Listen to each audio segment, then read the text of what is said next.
games that they brought it through, but again, this is good coverage because you've got that tanky front line. You can go ahead and set up with Fatal Links, you have your own, you have an Esmeralda. This gives a lot of space once again over to Kyrie and Kelra.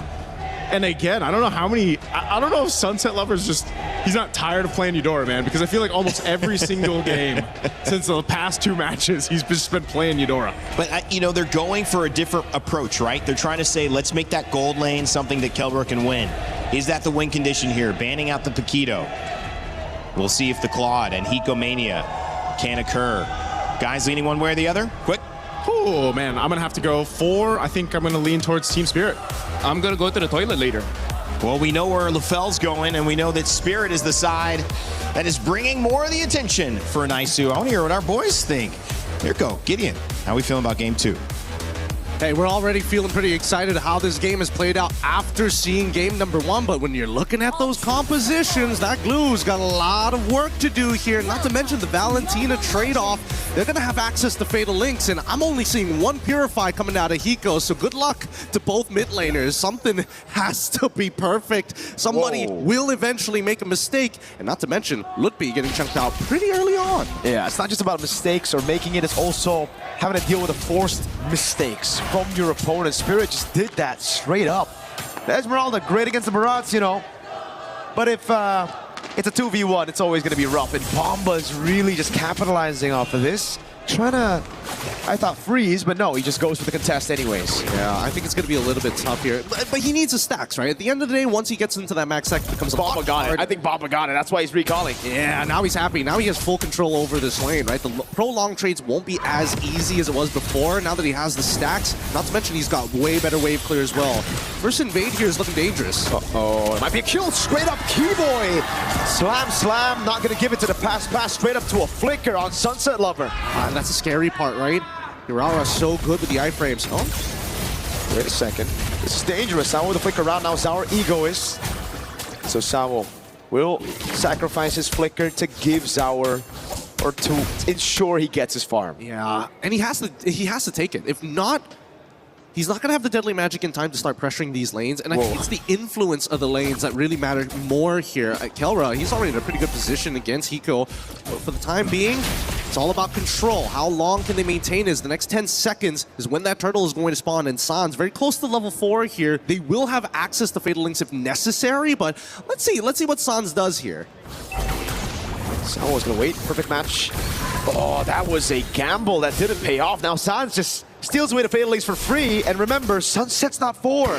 He died earlier, missed a whole wave. Yeah, they got to give this up. I don't think this is going to be a contest, or technically it shouldn't be. They also still don't have an answer to Keyboard, who's able to just kind of walk up and does whatever he wants. Oh! Gets on the glue now. Oh my god, the stun on 3! Combo! Deadly magic coming out of Fatal Links. Sunset reacts to it, blazing new web. Keyboard gonna be taken down. That's the SOD landing, but look, he's gonna get taken out by Hiko. Oh, brother mans, Kid Bomba! I can't believe that they got not only a beautiful Detona's welcome, but made it collide into 2 people in the very first interaction of the game. That could not have gone better for TS in a position which technically wasn't even supposed to be theirs. And the reaction time of Sunset Lover reacting to the Fatal Links flicker combo from Suns as well. Turns out it's not just Kelra doing drills. Sunset's been doing it all the time as well. Bomba though, hey, buddy, you got the first play. Now it's gonna be revenge. Yeah, I mean, Bomba accepts his fate. There's no way he's gonna burn his flicker anyways there. It's like 4 guys? Really? 4 of them? Boys! Nice. Let's give Hiko a lead, and now immediately going straight for the plating. And I mean, that's the natural trade-off here, and understandably so, but definitely is more important for Kyrie at this stage of the game. He needs to get those kills early on. I don't know whether Keyboy can keep this up, but he needs to continuously harass and start opening up this map here. Not only are we seeing the man-to-man defense, but we're also seeing decisive action from both TS and as well as Onic. Hey, if you're going to gank 4 people down here, we got to make something happen on that top side. And not to mention that Keyboy, even when he is playing defensive like he is right now, he is looking for Sawo. He's thinking, all right, if Sawo shows up, we can do something about this. If we notice that, hey, Zara actually is on the bottom side of the map, does he need to reposition? Because you can see both sides are leaning into that insurance policy at the end of the day. Ooh. It's not just the retry. Yes, Zara actually took that away. It's such a small win because it's the small little beetle, but Hey, a win is a win. If you take away Hirara's main power, you know, being able to farm... Well, hold on. I thought Onic were going to rotate up top. Instead, they're going to wait. I thought so too. Ambush, ambush. Keyboard slaps on the pass. Wow, Sawo gets a perfect match in time. Okay. Are they Fatal going to Links. Oh, that's already worth it. They bait out the Fatal Links. Interesting interaction with Cyclone Eye. Now they want more. Oh my God, Keyboy spat into Hiko's guns. Bullets, bang. That was the... That was the most interesting fate of all time. Both sides were and finally, it surmounts to just a single kill onto Keyboy's side, which is great at the end of the day for Team Spirit. They're going to be able to get this turtle, and I want to see how they want to actually convert this into something real. They're playing such a beautiful game of MLBB right now, and it's such a... I love the dynamic of, you know, Yangon Falcons going, team fights it, and Spirit and Onic being a lot more slow. Sawo knows there's no Fatal Links. That means he can open. That means he can try to actually feint out some of these, you know, engages. Hold on. Even a conceal to get more prio. Hold on. Valentina's waiting in the bush. No. All right. They're not going to dive this, are they? I mean, it's a little dangerous to do this at this stage of the game. Not to mention, there's kind of nothing to fight for on the map, right? The buff's already been taken on that top side. If they wanted to make something happen, maybe on that bottom side. But even so, they still are able to get the turret, which is great. And you get to really see the growth of Hiko as a player, Gideon. Just last year, against Onic Philippines, Spirit were the ones to choose Onic PH, right? Winning their groups, doing really well. And in the lanes, it was Hiko who got overzealous, wanting to solo kill Kelra, really wanting to put it out there that he could be better than the god in the gold lane. This time, he trusts in the team. He plays for the team. He doesn't try to get those 1v1s anymore. Actually, it's a little bit more than that because Hiko decided to start... Oh, hold on. Wow, Sunset Lover!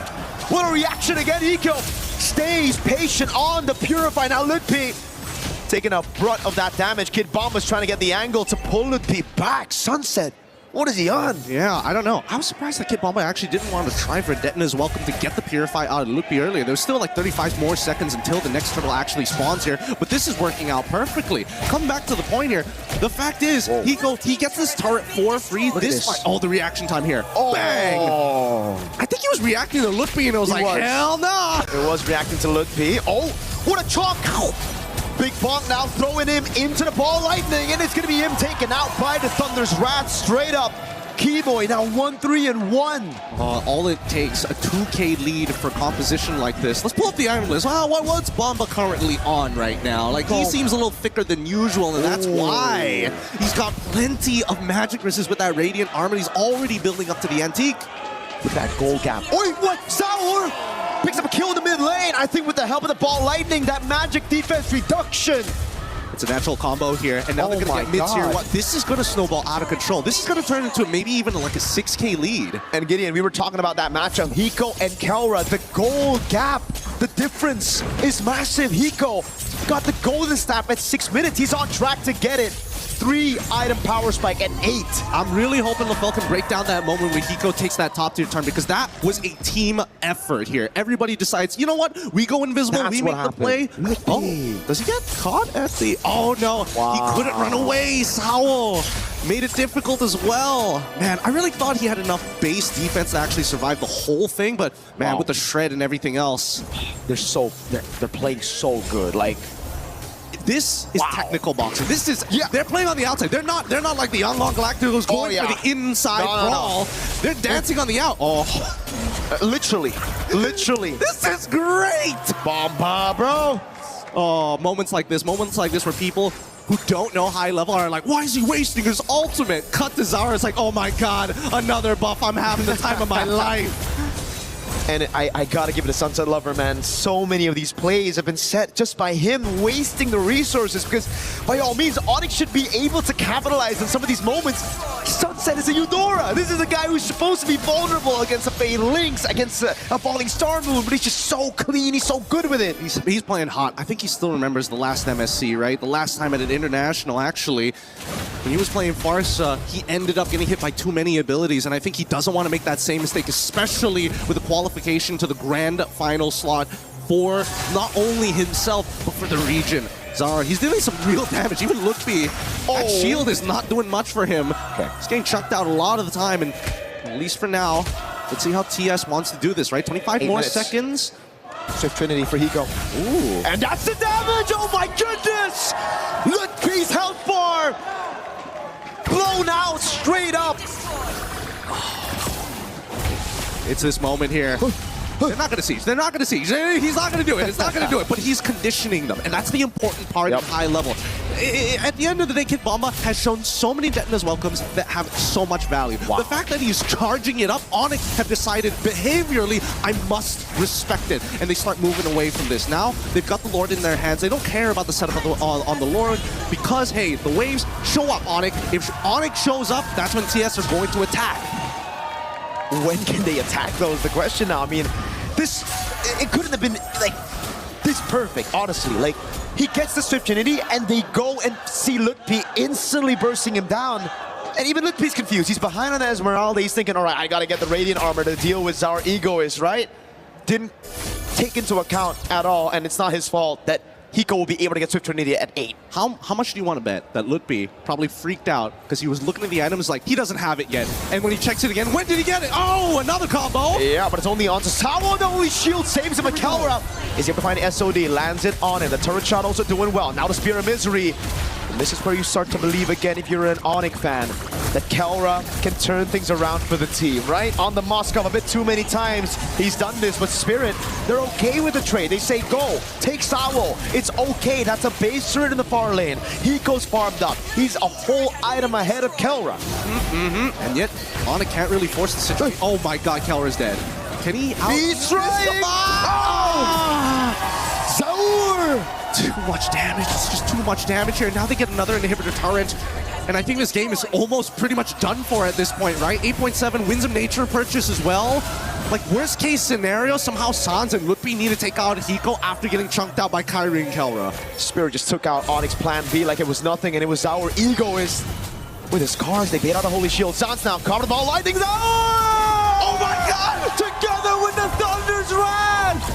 Oh my goodness, styling on Onic. That was Hiko with the BMI. Caught again by Kai. But now he's getting him down, Sawo. Straight to the back line now. Going for the fatal links. Waiting to Purify out already. Kivo, he's taken out by Sunset. This is sheer domination. This is sheer domination from Team Spirit. They're not letting this go. We don't need the Lord. We're going straight for the end. We have the power spikes, and we're going to close it out here. Lutpi jumping in. Oh my god, Zaur again!